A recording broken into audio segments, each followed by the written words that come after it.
enthusiastic educators and passionate parents. Welcome to Lincoln Capit's Educators Talk series, dedicated to exploring the future of education. Today, we delve into a critical aspect of education innovation, future-proof your classrooms.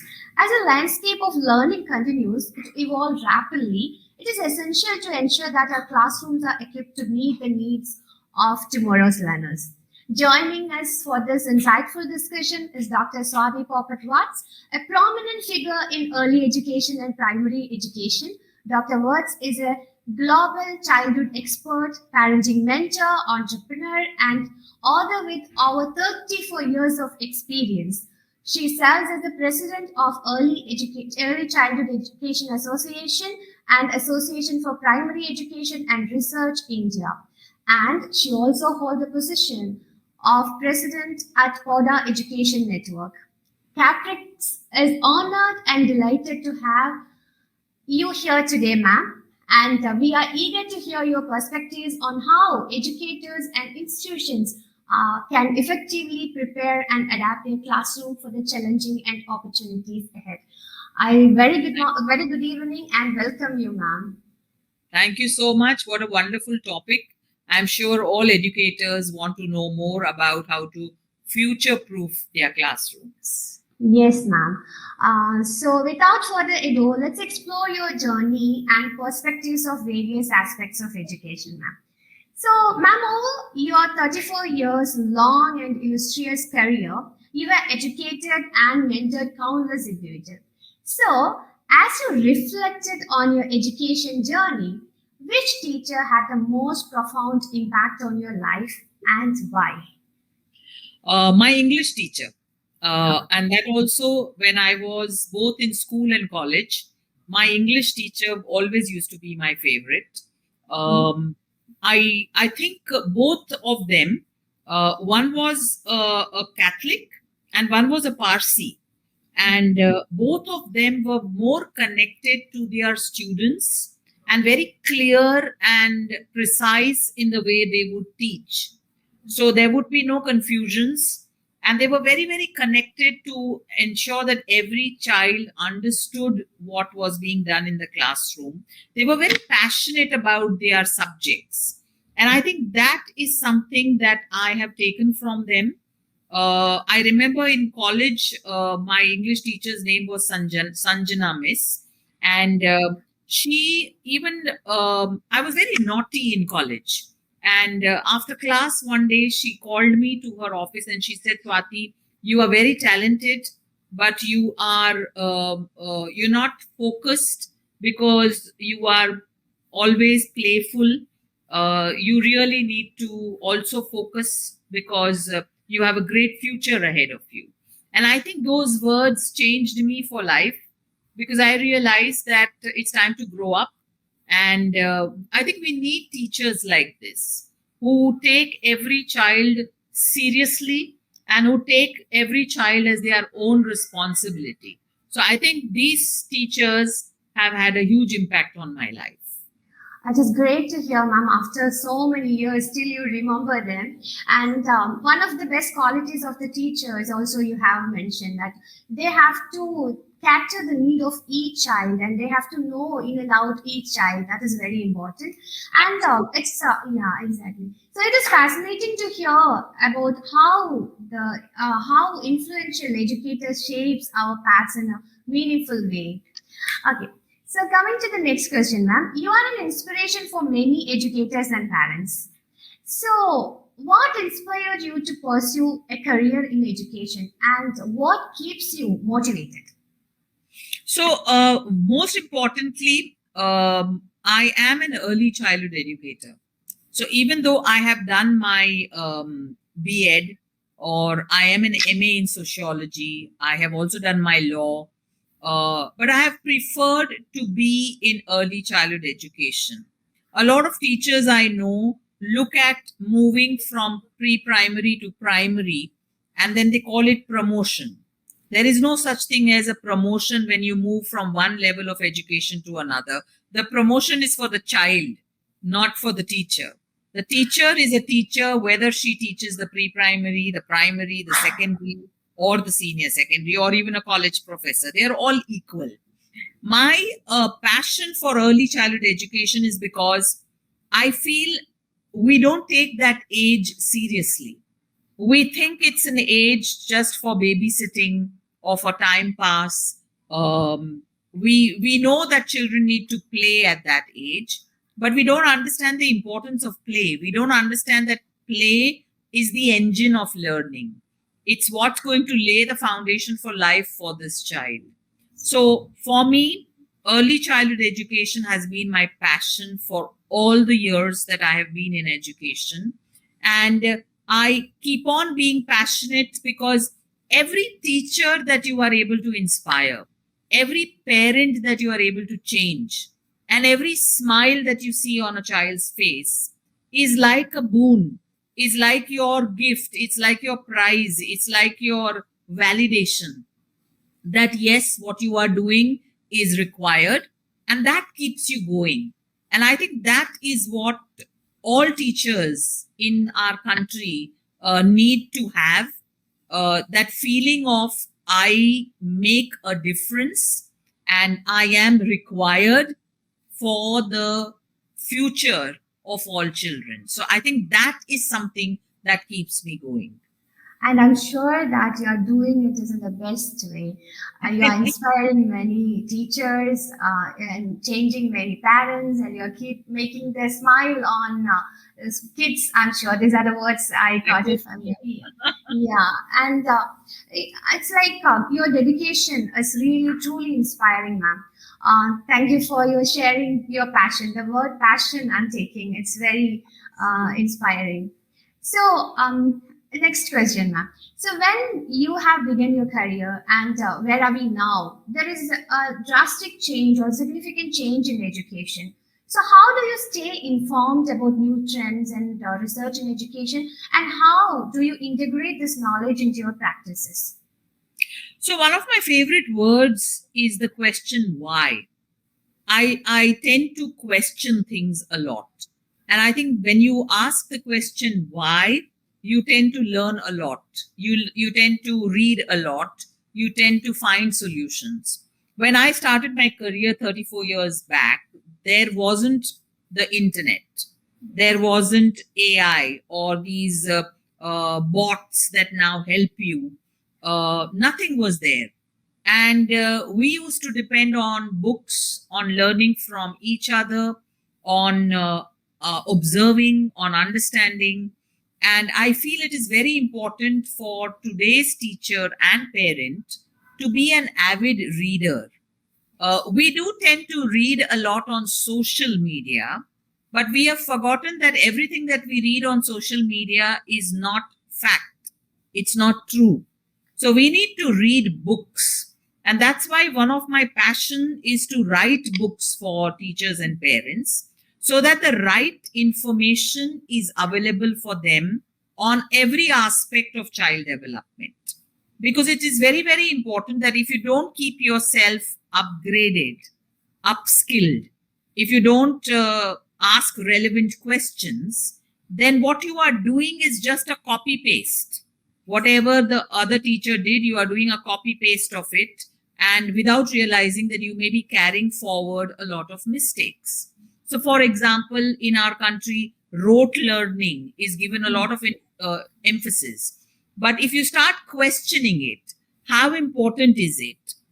Is it really helping children?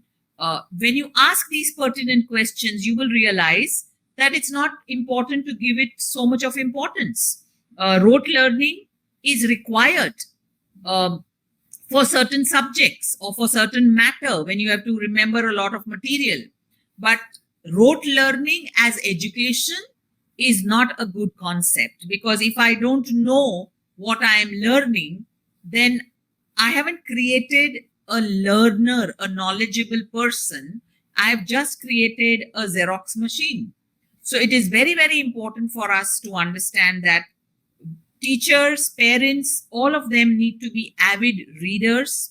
They need to be researchers. They need to ask the question, why? Why am I doing this? Why is this good for the child? Is there something else I can do which is better? when you start asking these questions and when you start reading the right stuff, then you will always be the best in what you are doing. Thank you, ma'am. Here, your insight into staying in current with educational advancement and your approach in integrating research into practice is invaluable. And when you talked about your book, the Code and Cody, which was the new one, right? Yeah. So that was an amazing thing that, coding through books without this AI and all, you are doing it. It is really appreciative, ma'am. Thank you. Okay. So let's go to the next segment, that is green flag or red flag in teaching and parenting practices. Like the color suggests, let's hear from you, ma'am, about which practices are ready to go and which one might need a pause. Okay, ma'am, are you ready?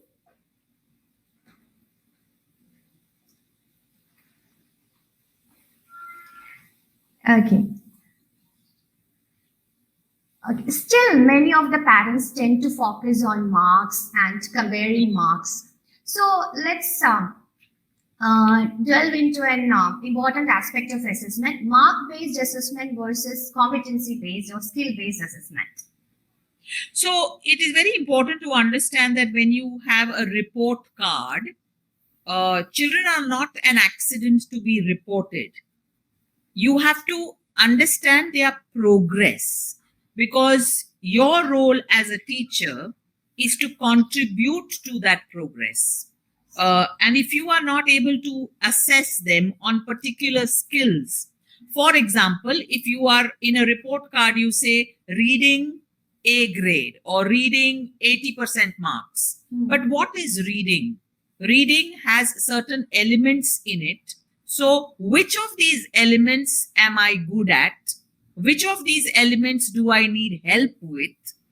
This is something that is skill-based. Generally teachers tend to make a statement, your child is not writing. Now, I would ask the teacher, is my child completely not writing, which means he just submits a blank paper? Or is my child writing but is not able to complete? Or is my child writing but is writing with mistakes? Or is my child writing but is writing incorrectly? So it is very important to understand that when you give a report card, you are just giving something for the sake of it. But when you do skill-based assessments, you are actually focusing on pertinent skills of learning and development that are required for the growth and knowledge of the child. So it is definitely, report cards are a red flag, and that is given in the NEP also now. The NEP 2020 talks about the holistic progress cards. It says do away with report cards. You need holistic progress cards. Holistic means all around development. Progress means don't only focus on what I can't do, focus on what I can. So it is very important for us to move towards skill-based assessments. Okay, ma'am, here. So I like the quote what you told. Children are not accident to report. That's very nice one to hear. So, thank you for shedding light on the important aspects of assessment, which plays a crucial role in shaping educational practices, which lots of changes has to come again. And coming to the holistic report card, I have read your that is Vats Gyan in LinkedIn about this one. I have read that one. Yeah. Okay, ma'am. Coming to the next one about teaching and learning. So, subject-specific teaching versus interdisciplinary approaches. So, previously, our education was very subject-specific. Interdisciplinary approach is something that has, in the last decade or so, has become quite a important element in education. I would mainly say that it was brought in by the IB board, which is the International Baccalaureate. But if you study the Indian traditional Vedic systems, they were all interdisciplinary. If you study the Panchatantra, it was teaching through stories, and in one story, multiple skills were covered. So we were always a country that believed in interdisciplinary approaches. It is when the British came here and the Macaulay system of education became our identity that we moved towards very, very subject focused education. So we would say maths means maths. Maths cannot be taught through a story. Maths cannot be linked to geography. Maths cannot be linked to history. But if you now see even the new NCF, the National Curriculum Framework, both for the foundational years and for school education, it focuses on interdisciplinary approaches. It helps children make connections. I am never going to be using maths in silos, that maths as maths. No, I will be using maths in my interactions with people. It can become a science in which I use it in the kitchen. Cooking is a science, and in cooking, I do use maths. So it is when we make children realize this, that all subjects are somewhere linked with each other, we are creating a importance of interconnectedness of learning. This is when a student realizes that if I don't do things in one subject, tomorrow my other part of the education might remain incomplete because every subject is important. So I would say, yes, interdisciplinary approaches work the best because they tend to take out the best in every child. A subject specific teaching tends to create more competition rather than expertise. That is what I believe. Yeah, thank you, ma'am. We also believe the same. Thank you.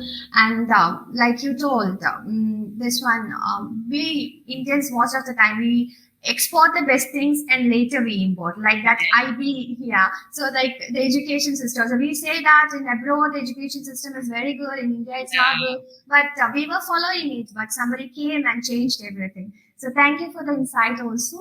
Now, there are ongoing debate about integrating technology in education versus limiting screen time for children. So what's your opinion about it, ma'am? I think a balance is required. You cannot live in this world without technology. And I think the pandemic proved it to us. We wouldn't have survived the pandemic if there was no technology. Neither would we have personally survived it because our connections on Zoom to our family members, seeing our sick family members on the camera, on the mobile phone, kept us connected. So technology played a huge role during the pandemic. So now when we are out of the pandemic, we cannot say that technology is bad, technology is not required. We need to teach children that technology should not control us. We control technology. And that is why I wrote my 2 coding books. If you see the coding books and the age groups for which they are meant for, Yash and Yashika Learn About Coding is for 4 to 6-year-olds. And Cord and Cody Love Coding is for 6 to 10-year-olds. Why should they know about coding? Because it teaches them that coding is what we do to technology for technology to work. If we didn't code it, there would be no technology. So technology is not superior to us. Technology needs us. Now, if technology needs us, we can control it. So why do we have addiction for technology? If we can control technology, then we should be able to control our use of technology. So technology literacy is what I would say, rather than choose from integrating technology and limiting screen time. Both are important. And that can be achieved if we make technology literacy a part of our curriculum. Let me give you an example. Traffic signals. We teach in pre-primary many rhymes about the traffic signal, that the red says stop and the yellow. how many children actually use the traffic signal? It is their parents who are using a traffic signal, and yet in the pre-primary we are teaching them about a traffic signal. But how many rhymes do you see in rhyme books that talk about the technology that children actually use? For example, how about a rhyme on a mobile phone that I am there for you, but you should not look at me for more than 10 minutes, or you must keep this much distance away from me. We can teach rhymes about this to children. In fact, we are reworking our curriculum and we are going to be including these rhymes in our rhyme book, which is going to teach children what to do with technology, and that's called technology literacy. Yes, ma'am. Thank you so much. The one thing is that change is the only thing which is constant, but we are resistant to change. That's why this runs. Yeah, yeah. So thank you for your insight. Yeah, okay, fine. So the next question is like landscape of we know that evolving landscape of digital literacy versus traditional literacy. What's your opinion about it?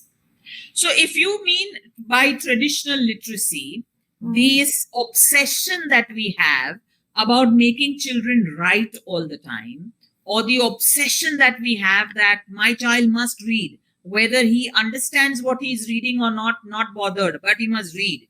Or this obsession that we have with cursive writing, or this obsession that we have that children must write everything 20 times or 25 times, then that kind of a literacy is not going to help. If you see the Nipun document, which is the document for foundational literacy and numeracy of the government of India, literacy needs to be imbibed in children. There have to be pre-literacy activities. Literacy needs to become a way of life. Literacy needs to be understood for children to be able to enjoy it. So those traditional forms of literacy, I am completely against when we are making children write a lot or read a lot, but they are not understanding anything. Digital literacy, on the other hand, is something that is going to support a child's survival in today's AI world. Because if I don't have digital literacy, I will not know what is good for me, what is bad for me, how to use things. For example, let me tell you something. We talk about language and literacy, right? We teach children language and literacy. Yeah. We don't teach them communication. And if you want to get the right material out from an AI bot, you should be able to communicate to it properly. Otherwise, it will keep giving you the wrong answers. So our traditional literacy is actually going to help us in digital literacy. So we need to teach children properly about formation of sentences, what kind of words to use, how to ask a question, how to reply to a question, how to ask open-ended questions, etc., for them to survive in the digital literacy world. So it is very, very important for us to understand that traditional literacy, which means rote writing and rote reading, I am against. But there has to be language and literacy if we want our children to excel in the world of digital literacy. Okay. Thank you, ma'am, for enriching our understanding of literacy in the digital age, actually. And with this, we are winding up our green flag and red flag segment, and we will go to our next segment, Mythbusters. Okay. Yeah. Are you ready, ma'am? Yes. So Mythbusters in education, where we will debunk common misconception and reveal the facts with Swati, ma'am. Okay. So the first one, I'm certain that debunking the first myth will be one of your favorites. Because in one of your 2023 interviews, you mentioned play is the work of the child. So yes. Let us address the myth. Play-based learning is just for fun and lacks educational value. So I'm very happy that you kept Mythbusters, because I do a video series called Mythbusters.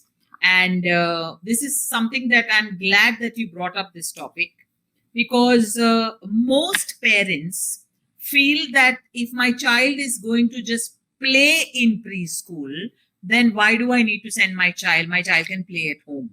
Now, what parents don't realize is that the play is, as I said, the work of a child, work of childhood, and play is the engine of learning. So we are not talking about just senseless play.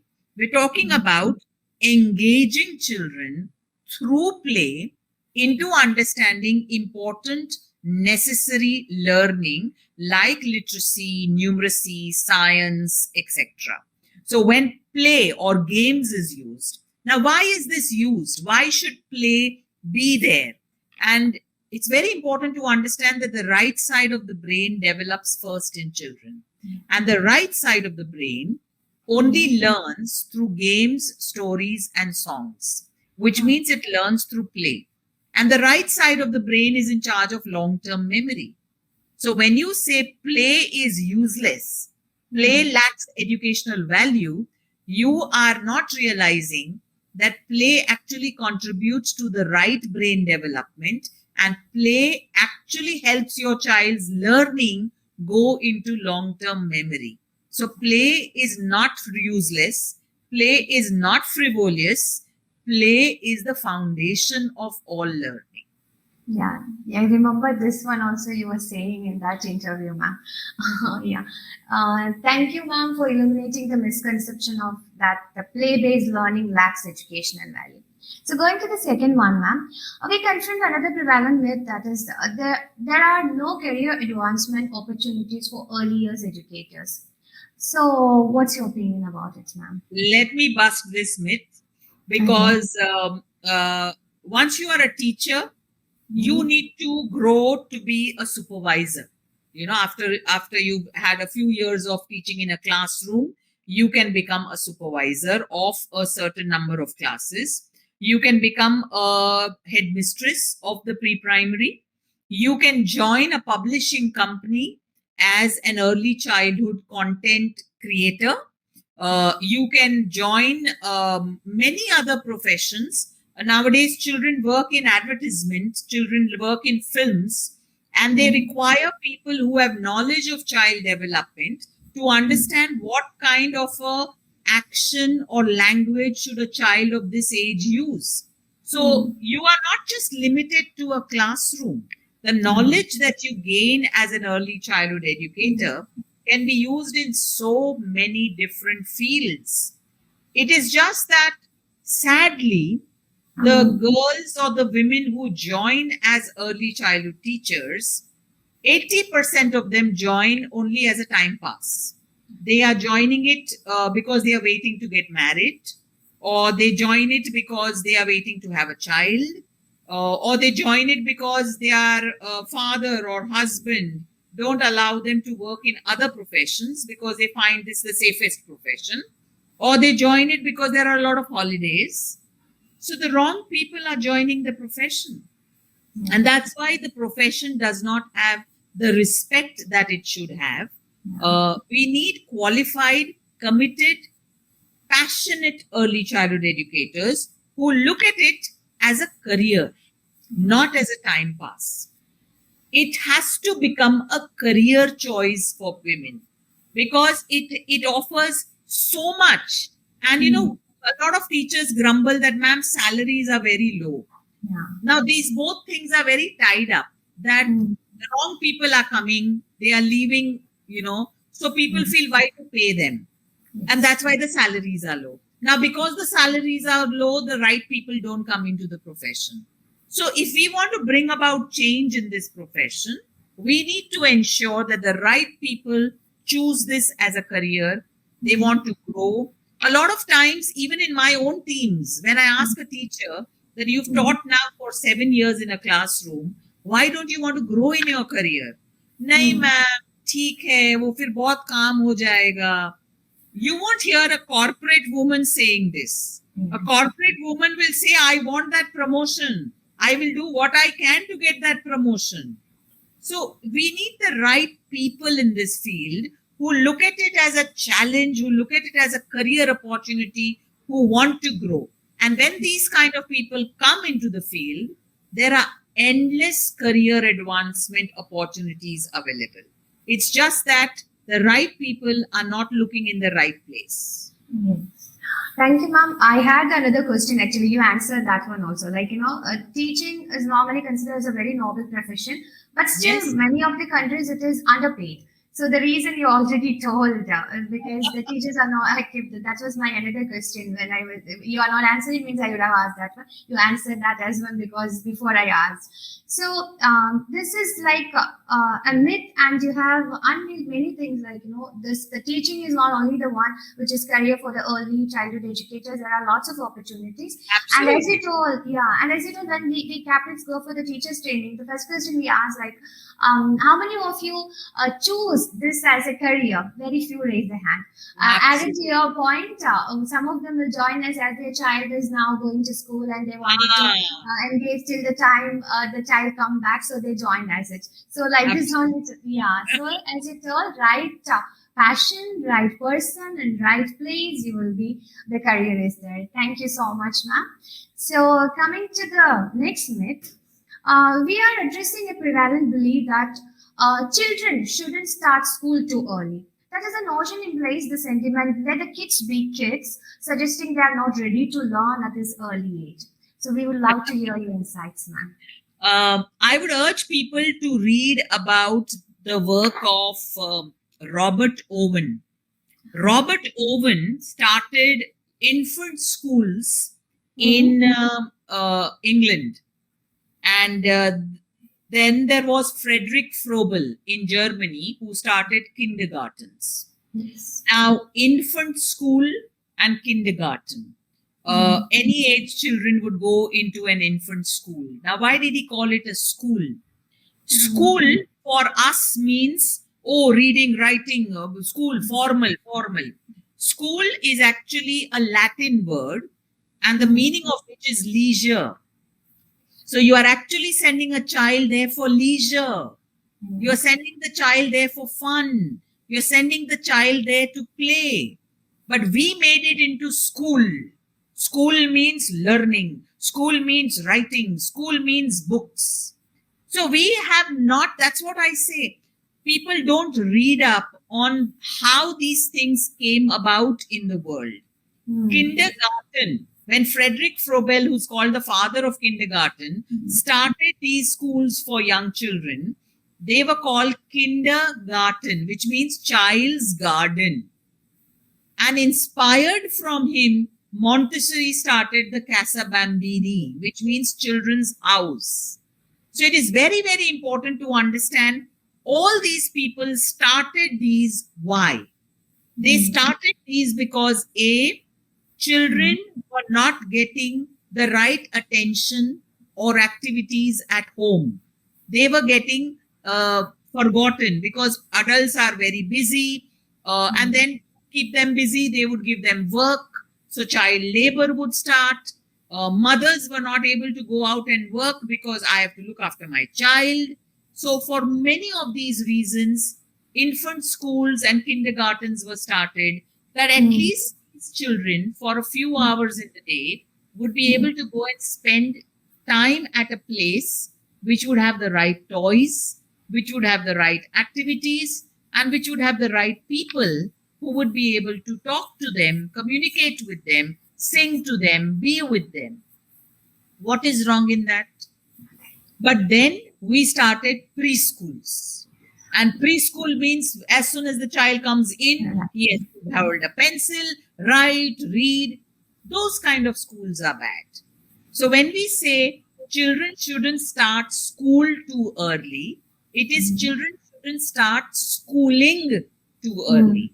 But what's the point if I send my child to a play group or if I send my child to a daycare? Why should you stop me? I want to send my child to a place to fulfill those things which are required at that age group. So it is sad that in our country, neither the policymakers, nor educators, nor parents understand the history of kindergartens? Why did they come in? Why are they needed? And why should we invest in them? Exactly, ma'am. As you told, the word school means leisure in Latin. Now, what is happening is it's pressure. So, for the Yeah, parents, for the children, everybody, it is a pressure. As the absolutely. parents, automatically it will come to the teachers as well, because many teachers, when we in our campus curriculum, we tell that it's not a right age to write. So they will tell, no, parents are asking their child as Huh, they enter into yeah, the school.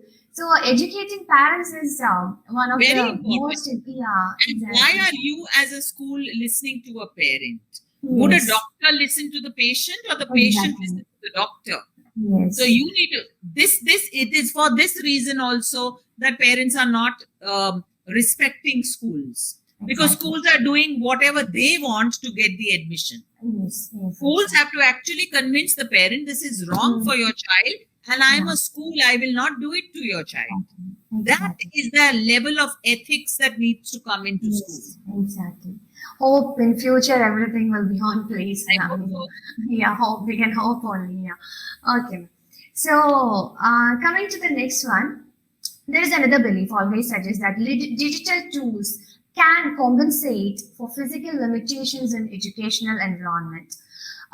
So technology will help us leapfrog poor school infrastructure. So over to you, ma'am, for your insights on this topic.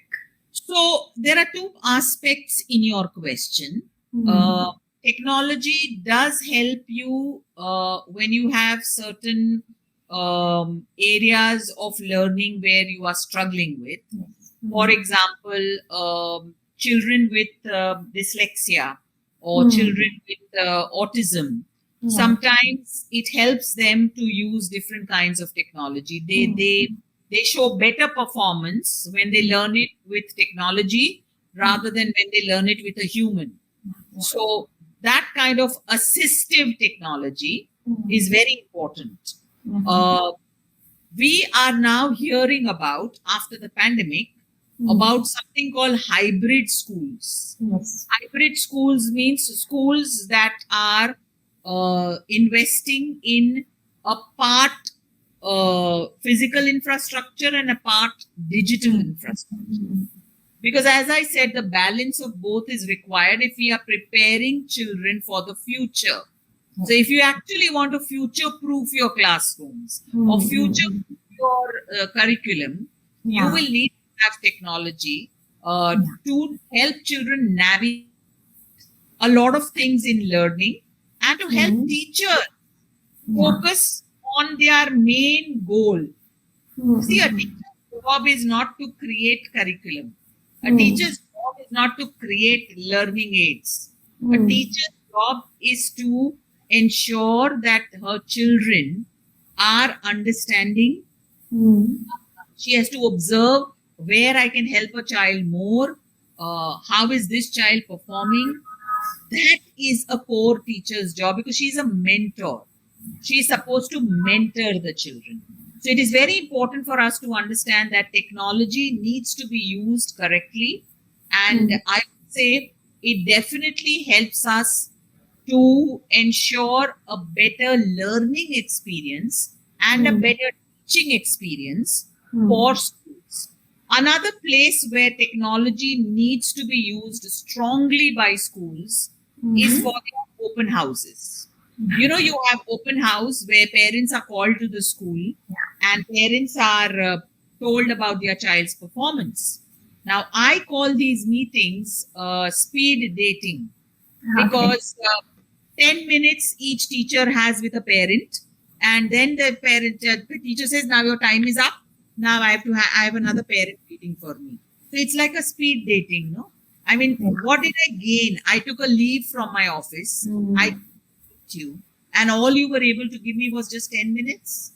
Why don't we take these open houses online, Oh, and yeah. we make the teacher and the parent on different days of the month, Hmm. so you can complete all the 30 parents that you have in your Yeah. classroom? Yeah. I think that would be better both for the teacher and the parent, rather than calling a parent to a school for 10 minutes where neither the parent is happy nor the teacher is happy. So it's in these kind of things that technology definitely will help you leapfrog and change for the better. Yeah. When you spoke about this online meeting with the parents, we actually followed during pandemic.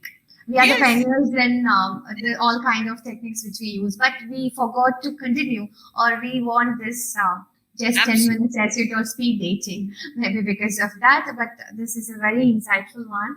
We have to continue. We have to just how we were using, our doing that time. We have to continue that Yes. one. Yeah. Okay, another belief suggests the high quality early childhood education remains out of reach for many due to cost barriers. So, moving on to our next myth, quality preschool education is always prohibitively expensive. What do you think So about I would say somewhere in India, we are going wrong with this. Um, if you invest in the right infrastructure, in the it? right toys, and in the right teachers, you have every right to charge a fee because you have invested as much. But now I have noticed that schools who don't have good teachers are also charging an exorbitant fee. And I'm against that. You charge a good fee, I have no problem if you are giving the right services. But you can't charge a high fee because you have very good air conditioners or a very good furniture or you have imported toys, but your teachers are completely lacking in quality. Or you cannot charge a high fee by saying, oh, I have very good teachers, but I don't have the right toys. I don't have the right sensorial experiences for children. So you need a balance of three things, which is infrastructure, toys and equipment, and teachers. Yeah. When you have a balance of these three, you can charge what you want. Mm. Because today I can go to a local shop and have a cup of coffee, right? But when I go to a branded coffee shop, that shop charges me 10 times more. But why do I still go there? I go there because I like the way they serve things. I like the way they greet me. I like the way they use their coffee in different ways. And I like their size. So it's a choice I made that I don't want to have that 30 rupees coffee. I want to have that 300 rupees coffee. It's my choice. I am happy. Similarly, it should be a parent's choice. But I am against this whole nonsense about government trying to control school fees. It's your choice. It's a parent's choice. There are cheaper options available. So parents can go to them also. There are so many options available in preschools nowadays. So I'm not going to say that an expensive preschool is a good preschool. Exactly. I would say a good preschool can be expensive if they want to. And a parent has a choice. You can't ask the school to reduce their fees just because parents want it. Parents have a choice. You can go to so many other schools who fit your budget. So it's up to me. If I am a coffee drinker, if I have a budget, I will go to the branded stores to buy my coffee. If I don't have a budget, I will still buy my coffee at the price that I can afford. It's similar in education and in preschools. Yeah. Thank you so much, ma'am, for your perspective. Sheds light on the accessibility and affordability of early childhood education. With this, we are winding up this segment and we are going for the pro tips and hacks segment. Here, let's dive into expert advice and practical strategies to enhance our understanding and practices in education. Let's uncover your valuable, invaluable tips and hacks, elevate our educational approaches now. So, the first question, how can early childhood educators effectively integrate lessons on financial literacy and other essential life skills into their curriculum to prepare young learners for future success? See, it's very important that financial literacy also needs to start from early years because children around them. Children are seeing their parents spend money. They are asking for things that cost money. So financial literacy can be done in three ways. Number one you talk about what is money by showing them the currency notes or the coins and making them play a game where they are sorting them according to colors, according to numbers, according to sizes. So you are exposing them to money and helping them understand that there is something called money, and money comes in different currencies and coins. Number two, we should help children understand the difference between wants and needs, because today's child has started taking things for granted and wants everything. When we start teaching children the difference between a want and a need, do you really need to buy this, or shall we buy this next month? And talk to them about budgets, that we had a budget this month, and budget means I had only this much money and I've already spent it. Now I don't have that much money to buy you this toy. So how about we start saving for it so that we can buy it? And then comes your third concept, which is saving money, which means you give them something like a bank in which they can put their bank notes or their coins, etc. And that is how, in the simplest form, financial literacy can be taught in early childhood. And I feel it is very essential, because if you don't teach them at a very young age what is money and how to save money, then you are not inculcating in them the required life skills. Yeah, exactly. So I remember when I was a child, in our school we had this kind of things. Whatever we are saving, we can give to the class teacher, and at the end, with small interest, we will get the mark at the year end. Yeah, so that can be incorporated, I think, because if you don't want to get this thing, my mom used to say, then you can put this money. It's called Sanjayga. So that's one. That's in the colloquial language to say. So. Like a piggy bank in school, and later when at the end of the year you will get an amount of money and you can buy the books. Absolutely. Yeah, okay, ma'am. For the coming to the next one, as we all know, SEL is one of the major practices in early education. So, what are some best practices for integrating social emotional learning into early childhood education, and why is it so important for the future success, ma'am? So there are two parts of your brain. One is called the lower brain and one is called the higher brain. The higher brain is where intelligence rests.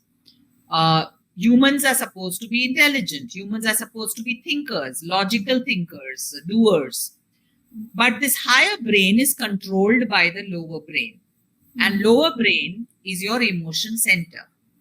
So if I'm not able to control my emotions, I will not become intelligent, because my lower brain has to be controlled and kept quiet if my higher brain has to function. So my higher brain cannot function if my lower brain is upset, angry, frustrated, etc. So it's a simple definition of who is more important, the higher brain or the lower brain. It's actually your lower brain, because your lower brain controls your higher brain.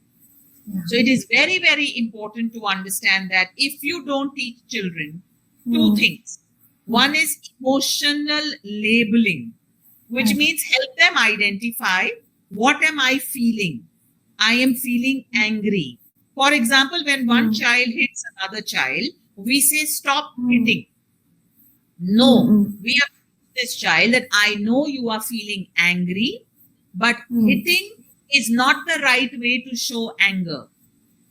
So it is very, very important that when you talk about socio-emotional learning, you are actually preparing children to not only understand their emotions, but to be able to control and label their emotions. When your emotions are in control, you will be able to make better friends. You will be able to work in a group.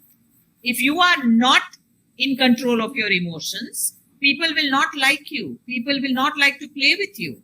So emotions, social development, and cognitive development are like this. You can't have one without the other.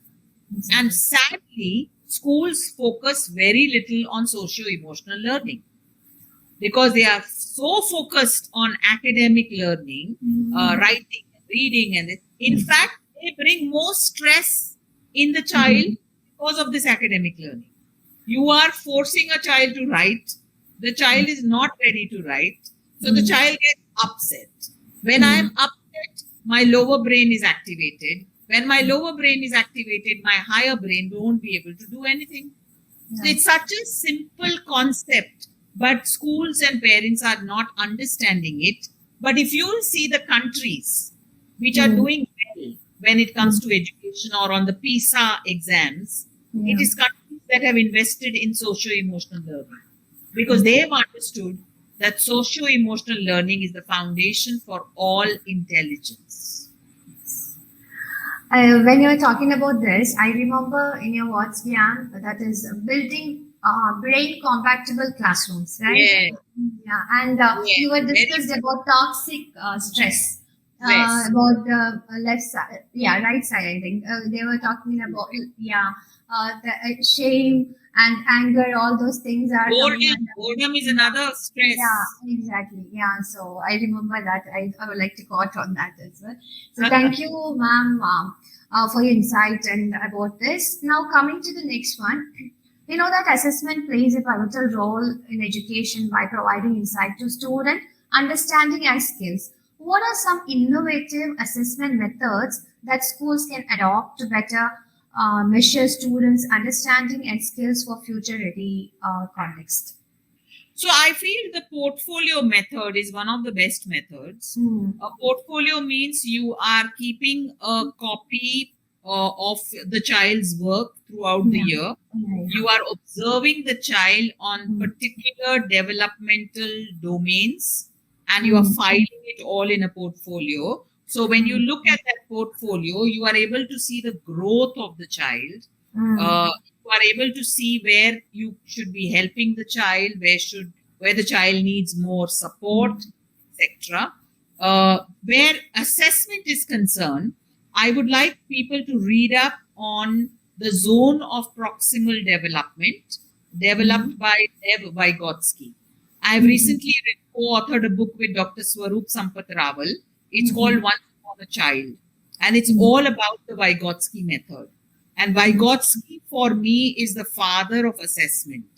Because if you really want to do child-friendly assessments, you must follow Vygotsky's ZPD, which is Zone of Proximal Development.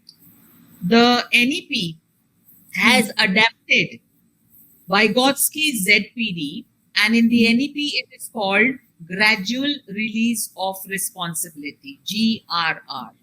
So it is very, very important that we tend to talk about summative assessment and, we tend to use big words, but we don't understand what is actual core assessment.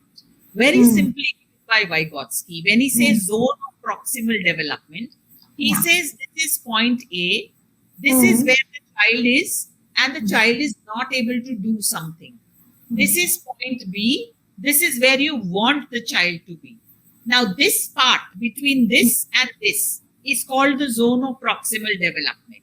What should I do here to take the child from here to here? And that is core assessment. So, assessment without a solution is just supervision. It's like getting a blood report. You go and give your blood and you get a blood report. But that pathologist is not going to give you the solution for your illness. That pathologist is not even going to identify your illness. For that, you need a doctor who will not only identify your illness after looking at the pathology report, but will also give you the medicines. A teacher needs to be both a pathologist and a doctor. She can't just give a report and say, "Ye report hai aapke bacche ka." No, now what? Now, if this is the report of my child, what am I supposed to do? So be the doctor and tell me my solution, tell me my illness, and tell me my medicines. That is the process. Yeah, thank you so much. The new topic is the type of assessment portfolio that can be carried to the next class also, right, ma'am? So, for the teacher, it is very easy. Yeah, so it is very easy for the teacher where the student starts before, after assessing 2-3 months, she does not want to know. When the child is entering to the class itself, she will know that. Oh, how True. what is the things, what are the skills you need. Okay, thank you so much, ma'am, for that. And coming to the next one. Yeah. What are the potential drawback labeling children with developmental delays, and how can we promote more inclusive and supportive environment in early childhood education? Though we say inclusive education, so it's not happening in many places. It's not happening. It's Yeah. not happening at all. We Yeah. tend to label children a lot. Yeah. In fact, just the other day, I was speaking to a principal, Mhm. and she used such a derogatory term. She said, "Sare langde lule ko le rahe hain." And I said, "Oh my God, as a principal, as an educationist, if you are going to talk like this about children, I don't think we have a future of respecting children." Uh, when I started Podar Jumbo Kids and Podar Prep, Mhm. one of the first things that I stopped was school interviews. That we will not interview children. Every child will be taken. First come, first serve. If you are a child, you have every right to be in our school. I had a few parents who used to say, "Ma'am, you are taking all kinds of riffraff in your school." So it's very important for us to understand that our country needs to become sensitive about how we talk about children, Yeah. all kinds of children. Yes. We are very partial to the fair skinned. We are very partial to the sweet looking child. We are very partial to boys. And I think educational ethics should be taught to every teacher. And these are called educational ethics. That I will not judge a child because of the color of the child's skin or the child's behavior or the child's lack or different intelligence. We now have neurodivergent children, which means every child may not be learning in the same way. I have written a book also on neurodivergent children, which is about two children, a boy and a girl, and why did letters and numbers confuse them? Jai and Sashi. Why do letters and numbers confuse Jai and Sashi? That's the title of the book. It's published by Scholastic. That it is happening to children. There are children who learn differently. Yes. And we cannot label these children. कि ये तो बुद्धू है, ये slow learner है. I mean, that means that teacher has no empathy. And you are trying to be a teacher without empathy. Empathy means you will feel what that child is feeling. Exactly. Would you be like to be labeled as a bad teacher? Would you be like to be labeled as a lazy teacher? So I think labeling is part of educational ethics. And I feel ethics should become a very important subject in teacher training courses. Yes. Yes, ma'am. So though we learn IEP and all, we are not practicing it. We are learning about IEP, then still we are not practicing. Inclusive learning, we are saying. And as you told, empathy, put yourself in others' shoe is very much important. Yes. They also have the children. So that is very important, I guess. Thank you for your insightful talk about this, ma'am. So now we are going to the next segment, that is audience Q&A. So we have two questions came here. So firstly, the educators wants to know how can someone starting a school determine which early childhood education methodology such as Montessori, Reggio Emilia, Waldorf, high scope, or multiple intelligence-based approaches best suits their educational philosophy and goals? So I always feel a combination works best because each one of these global and Indian pioneers have something to give. That's why I combined all of them when I started my schools, and my philosophy is kiducation. Kiducation means education from the point of view of the child. So I have taken from Reggio documentation and portfolios. I have taken from Steiner, Rudolf Steiner, rhythm, reverence, and repetition. I have taken from Montessori the planes of development and helping teachers understand the sensitive periods that children go through. I have taken from Froebel the gifts and occupations. I have taken from Rabindranath Tagore, nature education. I have taken from Mahatma Gandhi, the head, heart, and hand philosophy. I have taken from Gijubai Badeka, the story pedagogy. I have taken from Anutai Wag and Tarabai Modak, the toy pedagogy. So when you combine a lot of approaches, I think you get a richer early childhood experience for children. Yes, that's very informative and insightful, ma'am, because you have lots of names you have mentioned and traditional way also. When I heard Rabindranath Tagore's and Gandhiji's and all, it was very happy to hear about it. Nature learning all, and I think Forbes you have a video clipping on the gift of. Yes. Yeah, you have done it. I think yeah. Okay, I'm going to the next one. Like flipped classroom learning has emerged a transformative approach in education. So, how can Indian school effectively implement flipped classroom learning? Flipped classroom is basically that instead of making children go through something tedious in the classroom, you let them read it at home and then they come to class and discuss it. So it's basically part of the learning is done at home and part of it is done in the classroom, so that you don't waste time on the basics, and you use the classroom atmosphere more for collaborative learning. So, for example, if I'm going to teach a topic in history, I can always ask the children, read up this chapter and come to the class. So instead of sitting there and reading the chapter in front of them, that's boring.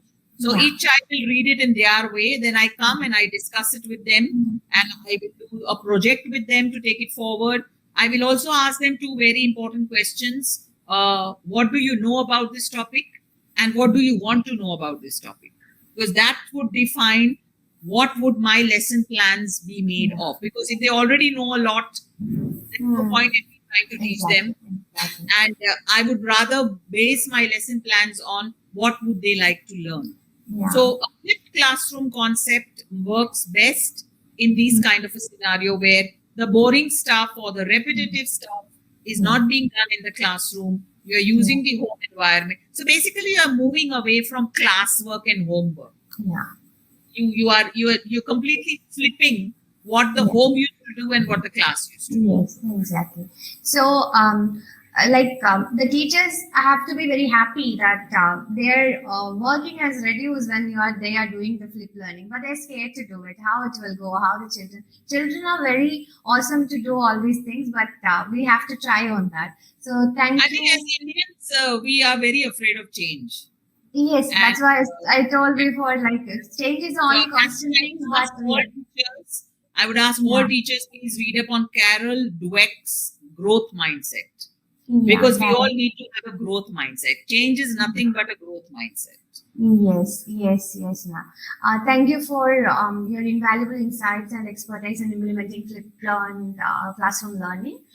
And this 1 hour, 1 hour is finished, ma'am. It was not knowing that 1 hour has gone this much very fast. This hour has been a treasure trove, enlightening knowledge on different aspects of future-proofing classrooms. And we Craplets, thank you sincerely for sharing your profound expertise with us today. Your insight have illuminated pathways for educators, teachers, and aspiring entrepreneurs, offering invaluable guidance that will shape their practices and aspirations. And your commitment in education is inspiring. It's very much inspiring, and deeply appreciate the impact you're making in our community. Thank you so much, ma'am. Thank you. Thank you for inviting me. Thank you. Thank you, ma'am. Thank you.